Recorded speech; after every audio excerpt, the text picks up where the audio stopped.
நான் ஆணையிட்டா அது நடந்து விட்டா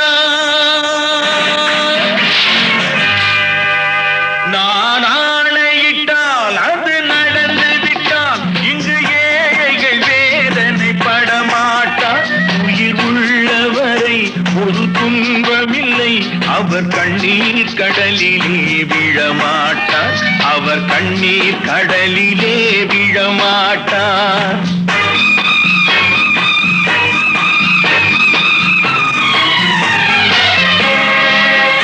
நான் ஆணையிட்டால் அது நடந்து விட்டால் இங்கு ஏழைகள் வேதனை படமாட்டார் உயிர் உள்ளவரை ஒரு துன்பமில்லை அவர் கண்ணீர் கடலிலே விழமாட்டார் அவர் கண்ணீர் கடலிலே விழமாட்டார்